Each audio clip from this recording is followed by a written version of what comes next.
você! Estamos começando mais esse podcast Bacon! Esse podcast agradável, aquelas pessoas que ficam em casa com a sua família. Então é isso, estamos aqui então na nossa quarentena já, né? E o meu nome é Lucas, e junto comigo também estão participando aí os irmãos Mozambani, a Fernanda. Oi. E o Bruno. Explica pra nós aí, o que nós estamos fazendo. Normalmente a gente grava quinzenalmente, não é mesmo? Então, normalmente a gente grava quinzenalmente, a gente fica de olho nos lançamentos, e agora com essa pandemia instalada aqui no nosso querido planeta, que não é nem no Brasil, só é no planeta, a gente tá todo mundo em casa, não tem lançamento, então a gente vai aproveitar esse tempo que a gente tá em casa pra gravar mais vezes. Eu ainda não sei dizer com qual frequência, a gente tá vendo isso ainda, mas a gente vai pegar filmes ou lançamentos recentes que tiveram, ou enfim, filmes que a gente sentir que vale a pena gravar, que é interessante, e vamos gravando, aproveitando esse tempo pra gente criando conteúdo pra quem também tá em quarentena ter o que escutar. Isso mesmo, pra matar um pouco a ociosidade, né, que corremos o risco aí de acabar caindo, né, tanto pra nós que estamos gravando, né, então acaba exercitando de alguma forma, trabalhando de alguma forma, né, tanto pra aqueles também que gostam de ouvir os nossos podcasts. E também, assim, acho que é importante também conscientizar um pouco a galera, né? Todos fiquem em casa, né? Eu acho que todo mundo aí já tá cansado de ouvir isso, mas essa é uma informação importantíssima. Se você pode ficar em casa, então fique na sua casa. O mais importante agora é ter muita prudência e cautela e fazer o mínimo de coisas possíveis externa da sua casa, né? E aquele conselho básico que, na verdade, a gente aprende desde criança, né? Que é necessário reforçar, que é lavar as mãos.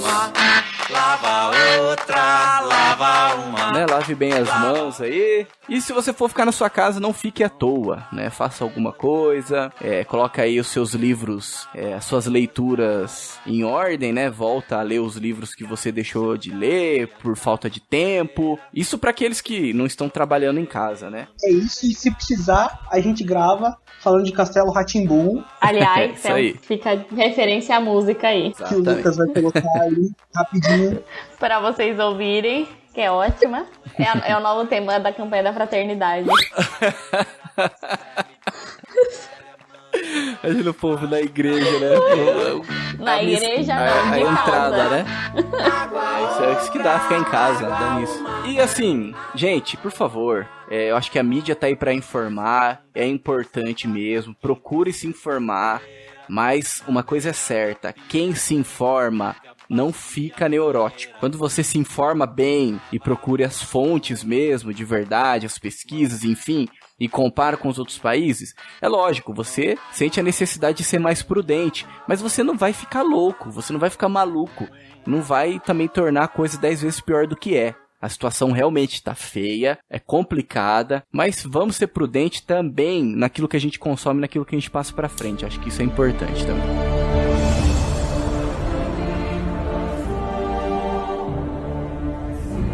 Muito bem, então hoje nós vamos trazer um filme que não saiu no Brasil, né, mas saiu no streaming da DC Comics. Não faço ainda não ideia, se lançou no Brasil. Eu não vou falar de onde eu vi, né?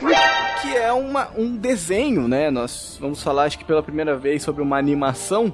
E que é uma animação baseada numa HQ, talvez uma das melhores da DC, que é Superman entre a Força e o Martelo, ou Red Sun, né? O Filho Vermelho. Então, muito bem, meus caros nerds conservadores dessa terra de Santa Cruz que estão em casa.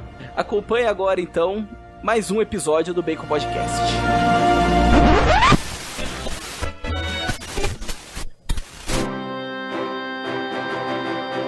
Bacon Podcast.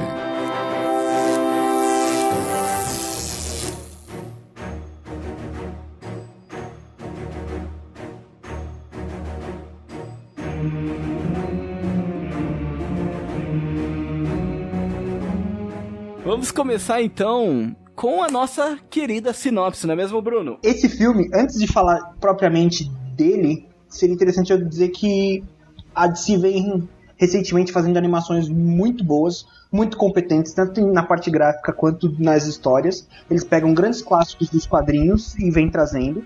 Eles também decidiram adaptar de uma forma a expor melhor os heróis para o jovem, partindo dos Novos 52. Durante o podcast a gente fala mais sobre isso.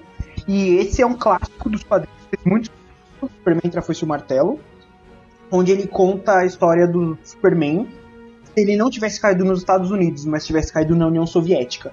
Então o Superman, ele foi criado na União Soviética, ele cresceu e se tornou um herói com os costumes e o conhecimento todo dos comunistas, do Partido Comunista Internacional lá na União Soviética. E aí, o que isso acontece no caráter, na personalidade desse herói que é sempre apresentado com grandes virtudes? E aí o desenrolar do filme e do quadrinho é baseado nisso, né? Nesse herói que tem criações vermelhas. Então como falamos aí logo no início, esse filme é baseado numa HQ que foi lançada em 2003, né, por Mark Millar, que criou a história. Segundo ele teve uma inspiração sobre essa história quando tinha 6 anos, mas eu acho muito difícil, porque a história é muito bem elaborada. Mas enfim, ele que criou essa história, e é interessante citar que o selo, né, que foi lançado, a marca que foi lançada, né, que essa história foi lançada, foi da Elseworld, né, que é um selo da DC Comics, que acaba desvinculando do contexto mesmo que as histórias em quadrinhos estão, né? Então, como se fosse uma coisa à parte, né? Universo regular, né? É como tem hoje o selo Legends no Star Wars, pra tirar do universo principal. Então aí dá liberdade para os autores fazerem o que eles quiserem, e normalmente esse selo, ele não restringe as histórias a um público infantil. Isso dá uma liberdade maior ainda, porque eles podem fazer histórias mais densas e mais interessantes. E foi uma história que recebeu grandes elogios, inclusive ele foi indicado a um prêmio até dos quadrinhos como melhor série, algo assim do tipo, mas só pra entender o peso que essa história tem. E é uma história que está sendo aguardada, se eu não me engano, desde 2015-16, quando foi anunciado que seria criada uma animação baseada nessa história. A série, ela abrange aproximadamente aí, eu falo série porque quando ela foi lançada em 12 volumes, como é o costume, né, que é lançado os quadrinhos. E ela abrange aproximadamente aí 1953 até 2002, 2001, algo assim. E ela inicia com a Guerra Fria. Como o Bruno bem detalhou em sua sinopse, essa é a história, né? É esse filho da União Soviética. Esse homem, não só um homem, mas o super-homem.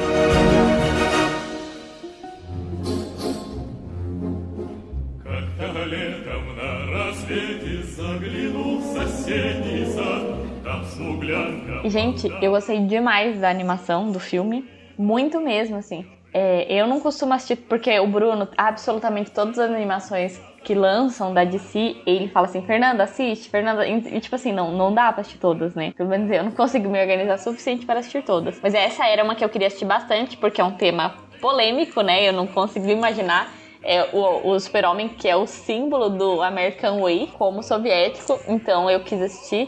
E eu gostei demais, tanto pela história, que eu achei uma história muito, muito inteligente, foi um negócio muito genial, que abordou muito bem os prós e contras, tanto do sistema socialista quanto do sistema capitalista, a dicotomia da Guerra Fria, toda a questão da política, da espionagem, tudo eu achei que foi muito bem retratado.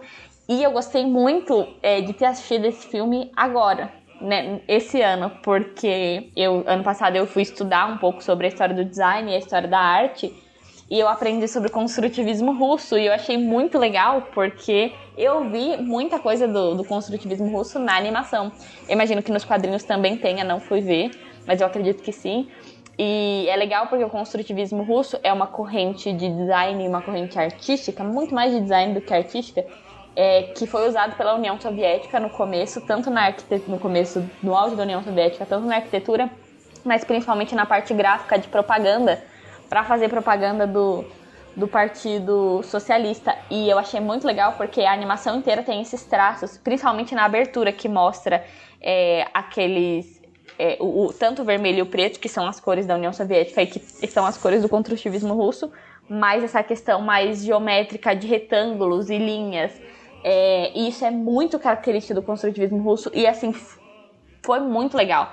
A abertura parece muito com uma obra super famosa do construtivismo russo, inclusive a parte das bandeiras aparecendo, tudo isso. E eu achei genial, porque eles souberam trabalhar muito bem essa referência. E assim, quem não conhece vai achar uma abertura maravilhosa e não vai saber que foi usado como referência. E quem conhece vai ver a referência e vai ficar feliz também porque viu a referência. Então isso foi uma coisa que eu gostei bastante, sem contar que a história é sensacional. Eu virei fã. Olha aí. Gostei demais. Aqui tem cultura também, hein? Olha só. Não, e o que eu achei mais legal de tudo, além dessa questão do design, foi que assim, gente, em um universo que o super-homem, ele é comunista, o herói tem que ser o Lex. É muito absurdo, porque nem como herói o Lex, tipo, não dá muito certo, né? É estranho. A forma como eles aproveitaram os personagens secundários, os coadjuvantes da DC, muito legal. Sim, eu tanto também Lex, gostei. Sim, a forma que incluíram, né, os personagens. Genial. Tipo, o cara, Sim. ele não foi com 6 anos nem a pau. Ele parou pra pensar muito bem em como que ele usa cada personagem, a narrativa que ele passa com cada personagem. Ele pode ter, tipo, sonhado com 6 anos que, como seria o Superman comunista. Só.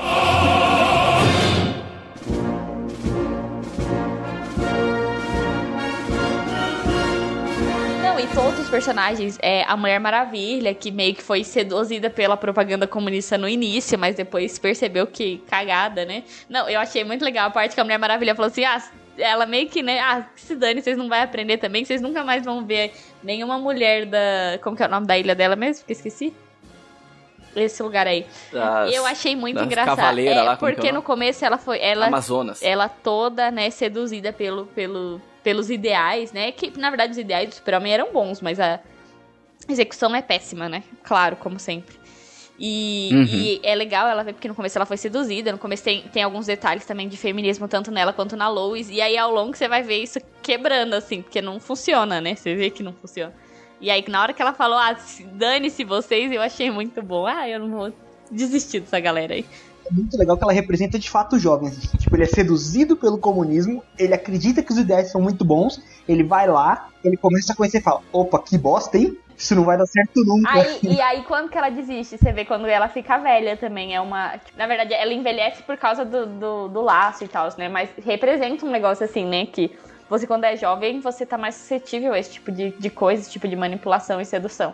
Mas com os sofrimentos da vida, você vai rompendo com a mentira e você vai se deparando com a verdade. E isso tem muito a ver com a maturidade. Então, ela, quando atinge a maturidade, ela literalmente taca o foda-se pra esse povo comunista aí. Vou fazer um comentário que, assim, o Superman, ele de fato foi um grande herói pra mim nesse filme em um momento. Quando ele mata o Stalin. Mata o Stalin. Sabia? Mata muito legal. Ele conseguiu ser, beleza, ele matou o Stalin, ótimo. Mas ele foi, na minha opinião, um ditador pior do que o Stalin. Porque, beleza, ele não matou ninguém. Ai, que ótimo, ele não matou ninguém. Mas ele fez uma cirurgia cerebral nas pessoas, transformou elas em robô. Ele simplesmente acabou com a humanidade das pessoas. Isso, eu imagino que é pior do que a morte, né? Sei lá. Já que a gente tá na polêmica, então, né? Já que já levantaram essa bola. Mas, Fernanda, as intenções dele eram boas, não eram? Meu filho, boa intenção, inferno tá cheio. Minha avó já dizia esse trem aí. Como bom conservador que os idosos são, né? Minha avó falava esse negócio. De boa intenção, inferno tá cheio.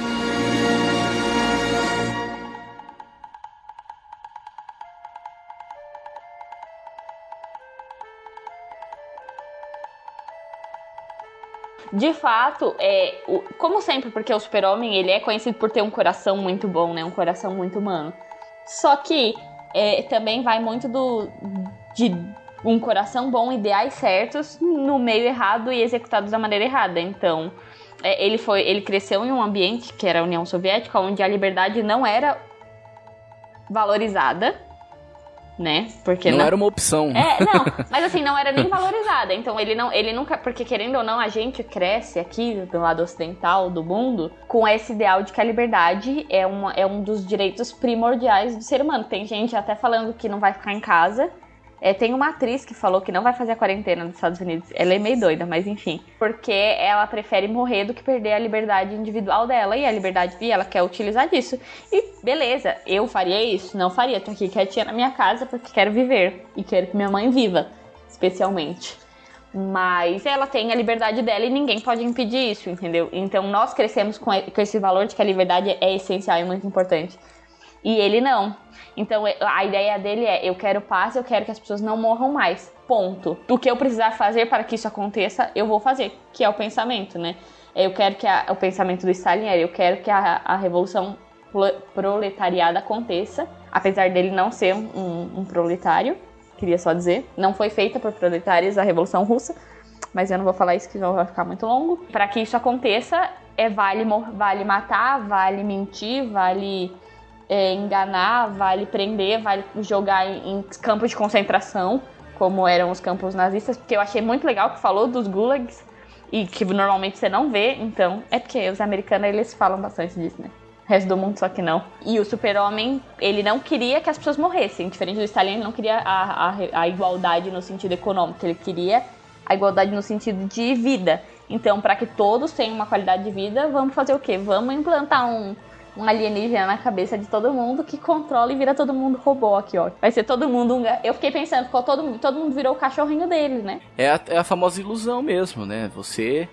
Quando você diz que os fins, né, justificam os meios. Então, não importa o que você vai fazer, o importante é que você chegue ao ideal, né? Ao grande ideal, à causa, que você lute pela causa, se sacrifique pela causa e faça com que a causa aconteça. E o legal também é que o filme, a animação, não mostrou só o lado ruim do socialismo, mas mostrou também os defeitos que são enormes do capitalismo, do sistema capitalista, de um sistema injusto, de um sistema que não é igualitário. Mostrou as revoltas dos Estados Unidos, mostrou a desumanidade que acontece principalmente quando se envolve questões políticas, econômicas e de guerra. Então, por exemplo, o Lex construiu lá o Super... O quê? Como que era o nome? A versão 2. A versão 2 do Super-Homem feio. E aí, ele cagou pra ele, entendeu? Tipo, pode morrer, não tem problema. Só que assim, não era um ser humano, propriamente dito, mas foi criado através de células genéticas. Tinha sentimentos, tinha tudo, e ele deixou o cara se derreter lá. Então, isso mostrou uma crueldade que até a Lois reagiu. Quando ele também dá pra Lois a pasta pra mostrar pro Super-Homem a questão dos gulags. Entra uma questão da manipulação. Tem vários fatores aí que você consegue ver os erros também do capitalismo, principalmente quando ele é muito voltado para o liberalismo econômico. Quando você fica muito na ala liberal da coisa, porque aí você não tem tantos valores morais que são o que segura a sociedade de colapsar, né? Então, de um caso, você teve uma hora que o Super-Homem falava assim, mas olha os Estados Unidos, que é um caos. De fato, era um caos, e você viu o erro de ser o caos, exatamente porque faltava a moralidade ali. Mas no socialismo você via que era perfeitamente ordenado, mas sem vida.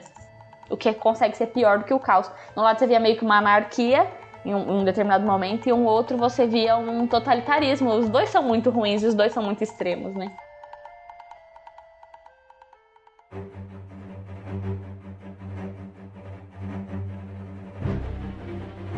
Dessas duas pontas, ainda naquela questão da liberdade, eu acho muito interessante a gente falar sobre ela, porque assim, a liberdade a gente valoriza tanto, mas tendo a consciência, e isso é importante ter, de que a gente é livre pra fazer merda. De que a tendência do ser humano, pelo pecado original, é tender ao mal. Então, muitas vezes, se o ser humano não lutar contra isso, não se voltar pra Deus, ele vai fazer merda, ele vai fazer coisa errada, ele vai tender pro mal. Então a gente sabe da importância da liberdade, a gente valoriza e defende a liberdade, inclusive sabendo que isso vai acontecer. Então, na verdade, o termo tá errado, porque, na verdade, falando do ponto de vista da igreja, né? Porque Santo Agostinho defendia que a liberdade é escolher pelo bem.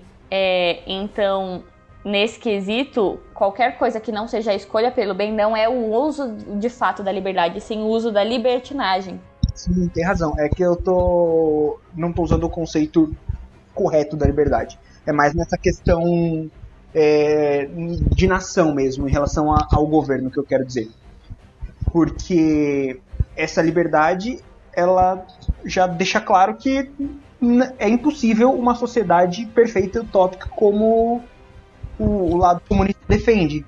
Mas, ao mesmo tempo, a gente tem que tomar muito cuidado para não cair nessa questão do capitalismo. Então, a liberdade não na questão de voltar para o bem de Santo Agostinho, tá? Eu tô nessa questão da sociedade mesmo. Que ela norteia muito os dois lados e ela pode ser o cerne dos erros dos dois lados. Um tá liberando demais, né? Você vê aí, por exemplo, a liberação do aborto, da maconha, etc. E o outro tá suprimindo demais. Falta o equilíbrio, né, na coisa. Que aí entra a verdadeira liberdade. Porque, por exemplo, se o homem fosse livre pra matar quem quisesse e não sofrer nenhum tipo de punição, pronto, a cagada que ia dar, né? Imagina. Ainda bem que você até me corrigiu nessa questão de Santo Agostinho, porque essa verdadeira liberdade é que conduz os homens a buscar a Deus e a ser o melhor que cada um pode ser e construir dentro da melhor maneira possível uma sociedade, mesmo que a sociedade ideal não exista. Olha aí, hein? Aqui tem filosofia também. Tem cultura, tem filosofia, é isso aí. E a gente tá falando de uma animação. Isso aqui tá falando do super-homem. Pois é, olha só. Vale lembrar que foi baseado em Jesus Cristo, né? Então, nada mais justo. É verdade.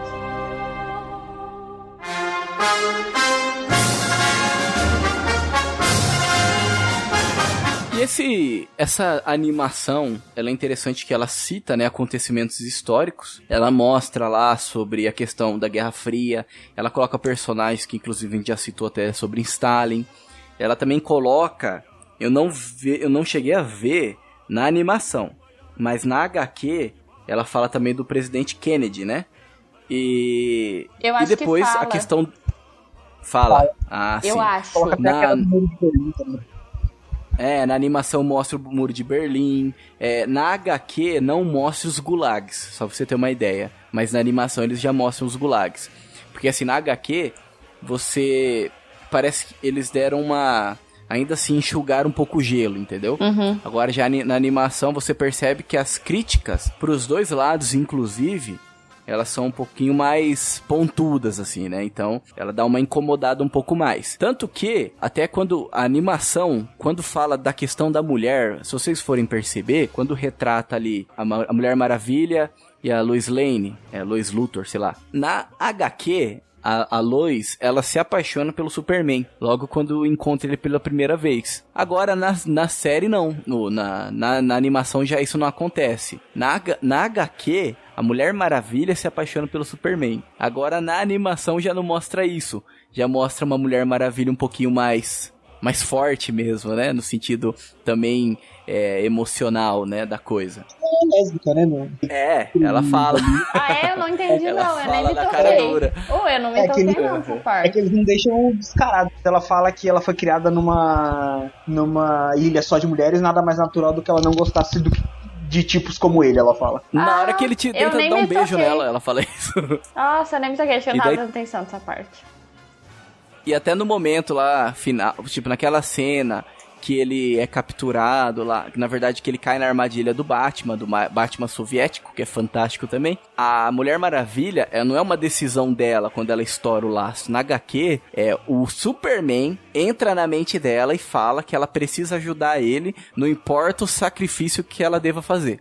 Aí por isso que ela estoura o laço e depois fica mais velha por culpa dele. Porque meio que faz uma chantagem com ela, porque ela era apaixonada por ele, né? Já na animação não tem isso, ela se apaixona mais pelo regime soviético no início, como a gente já falou. Depois ela se decepciona com a questão, né?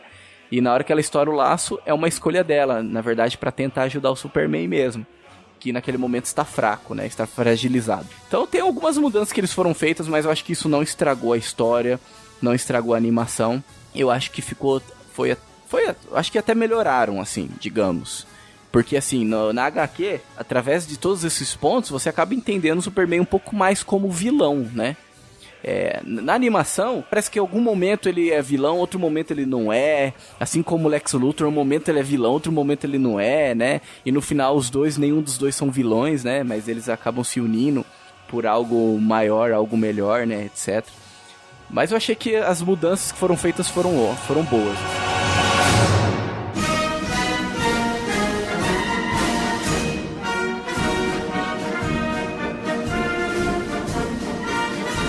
Então, eu achei legal essa questão de, tipo, todo mundo fazer coisa errada em algum determinado momento, mas ninguém ser 100% mal. porque eu acho que isso traz muito da humanidade, né? Tipo assim, Sim. Ninguém é 100% mal e ninguém tá livre de falhas. Então, são E pessoas... do uso da liberdade, né? Exatamente, porque, querendo ou não, os dois estão lutando por aquilo que acreditam. Só que aquilo que acreditam não necessariamente é o certo. E aí, a cagada acontece, né? Eu acho interessante a gente falar de dois personagens. A gente fala um pouco mais sobre o Batman soviético.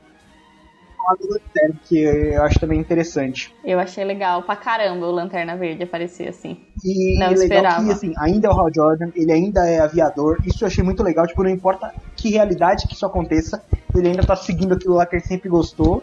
Ele ainda tá defendendo os Estados Unidos. Então, isso eu achei bem legal, porque ele ainda é digno do anel.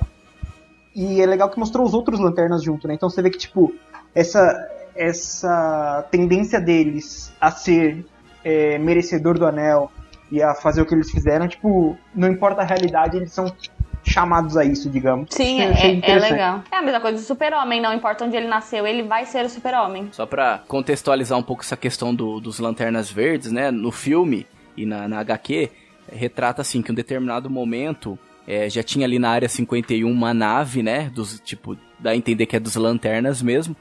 E daí o Lex Luthor ele começa a estudar aquela nave e a partir daquilo ele consegue tirar o poder do anel, né?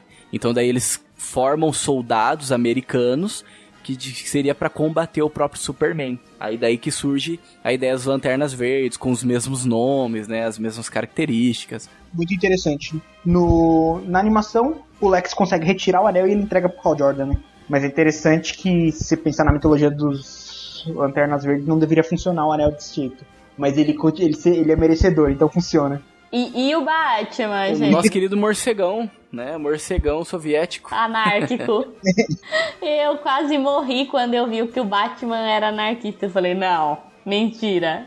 Explodindo tudo, explodindo prédio, matando gente. O cara era bravo. Ele continua sendo o Batman. Ele tá perseguindo o cara que matou os pais dele, ele tá loucaço. Só que, nossa, porque o Batman, né, que a gente conhece, ele é o exemplo do playboyzinho, né? Capitalista totalmente liberal, nesse caso. E aí ele anárquico é engraçado. Eu gostei bastante. Ele aí é o exemplo do soviético raiz, que mata todo mundo. É verdade. E ele fala, né, que não vai acontecer, não vai dar certo, não vai se livrar dessa tirania enquanto não tiver o caos. Ele quer o caos mesmo, e é isso aí. Quando ele fala isso, eu lembrei de algum sociólogo que eu estudei na faculdade. Eu não tenho certeza se é não é o Marx, tá, gente? Eu acho que eu não sei se é o Weber ou o Durkheim que fala sobre isso. Não é Maquiavel, não? Não, que fala sobre essa questão que é meio... tem uma visão um pouco anárquica. Eu acho que é o Weber, na verdade, que fala. Que fala dessa questão de que pra ter a ordem, primeiro precisa passar pelo caos, enfim. E aí cria-se toda essa corrente anárquica após isso.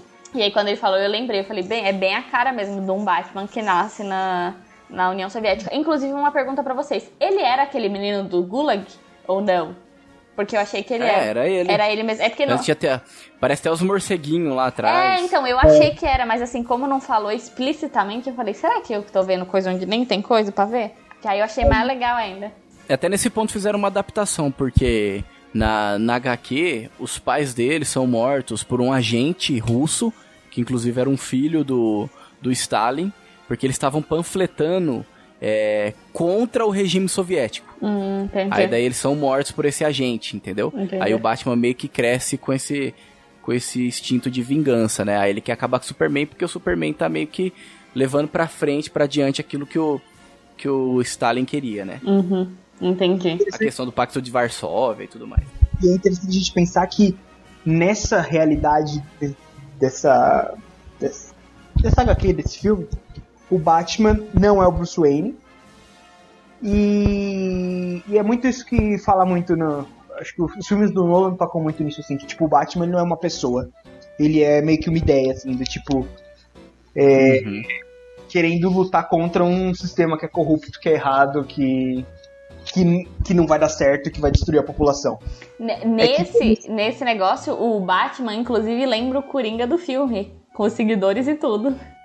Só que como esse Batman, ele tá numa realidade comunista, ele é muito louco. Ele quer mais destruir todo mundo do que propriamente proteger. Ele quer acabar mais com o sistema do... Porque ele mata a mó galera, ele não tá nem aí. Ele tem... Nossa, no começo que ele fala assim, você tem 10 minutos pra sair. Aí explode ele. Opa, eu quis dizer 10 segundos. 10 segundos. Eu falei, nossa, que cara do mal. Isso aí, Batman, gente. Graças a Deus nasceu em Gotham. O desfecho do filme é muito bom, é bem interessante. A forma como o Superman e o Lex se resolvem nessa treta toda. Então acho que vale bastante a pena, dado que estamos todos em quarentena, aproveitem pra assistir. Assistam também outras animações da DC, que as animações anteriores são muito boas. Dependendo. E inclusive, se vocês quiserem pedir pra gente comentar algum filme, alguma série, alguma animação da DC ou qualquer outra que seja, vai lá no nosso Instagram, nas nossas páginas, façam sugestões, porque nós estamos querendo aproveitar esse tempo pra gravar mais. É isso, siga-nos lá no Bacon Podcast BR. Acompanhe também o nosso canal do YouTube. Se gostar também desse conteúdo, deixe o seu like lá. Por mais que esteja escutando aqui, não sei lá, no seu agregador de podcast, depois dá um pulo no YouTube, se inscreve e deixe também o seu like.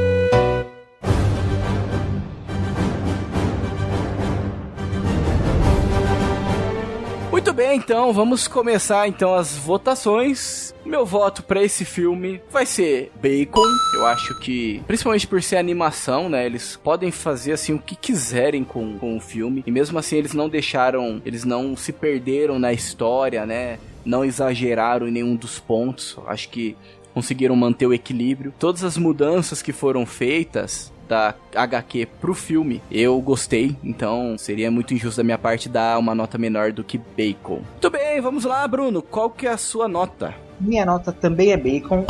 O filme é muito bom, a animação, tanto em arte quanto em história, é sensacional.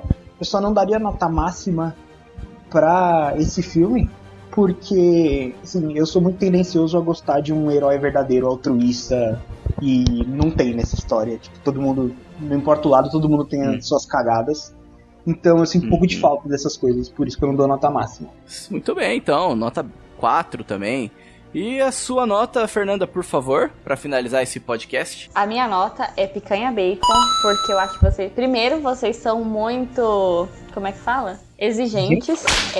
É uma animação, então já gosto, porque é animação. Super-herói, tem poder, gosto também. Os caras fizeram uma história incrível, trabalhando um conceito político super difícil e representaram muito bem, fizeram crítica para os dois lados, então eu gostei demais. E pra acabar, os caras ainda fizeram uma referência de design maravilhosa, não tem como eu dar menos que Picanha Bacon. Eu gostei demais, é uma das animações que eu mais gostei de assistir. Muito bem, nota 5, nota máxima da Fernanda pra essa animação. Então, 4, 4, 5, então digamos que é bom. O filme é top. E é isso. Obrigado você que nos acompanhou até este momento. Fique com Deus e que a força do bacon esteja com você.